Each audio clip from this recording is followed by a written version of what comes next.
शाहू महाराजांसंदर्भात मंडलिकांनी वादग्रस्त वक्तव्य केलंय। शाहू महाराज हे दत्तक आहेत असं मंडलिक म्हणतात। कोल्हापूरची जनता हीच खरी वारसदार असल्याचं देखील मंडलिकांचं वक्तव्य आहे। आताचे महाराज कोल्हापूरचे आहेत का? शाहू महाराज गादीचे खरे वारसदार नाहीत अशी वक्तव्य खरं तर मंडलिक यांनी केलेली होती आणि या वक्तव्यावर विरोधक आता आक्रमक झालेले आहेत। बुलेटिनच्या सुरुवातीलाच पाहूया या संदर्भातला आमचा हा एक खास रिपोर्ट।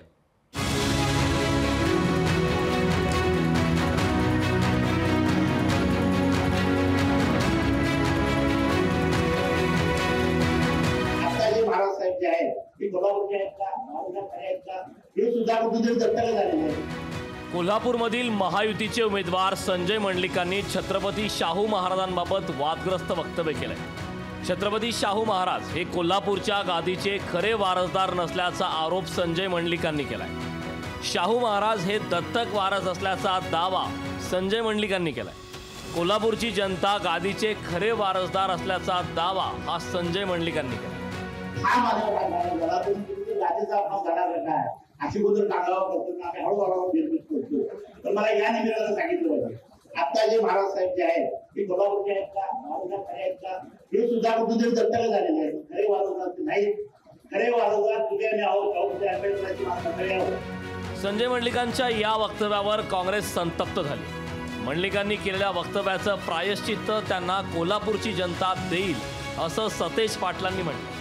मंडलिकांनी या वक्तव्यावर माफी मागण्याची मागणीही त्यांनी केली। छत्रपतींच्या गादीचा अपमान करण्याचं काम त्यांनी केलेलं आहे, त्याचा प्रथमतः आम्ही निषेध करतो।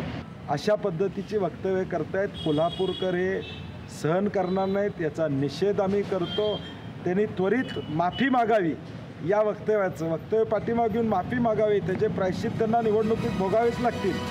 छत्रपती शाहू महाराजांविरोधात थेट भूमिका घेतल्यानं संजय मंडलिकांना मोठी राजकीय किंमत मोजावी लागण्याची शक्यता आहे।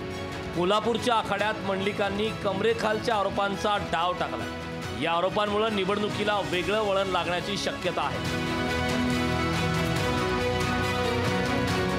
सतेज औदकर, लोकशाही मराठी, कोल्हापूर।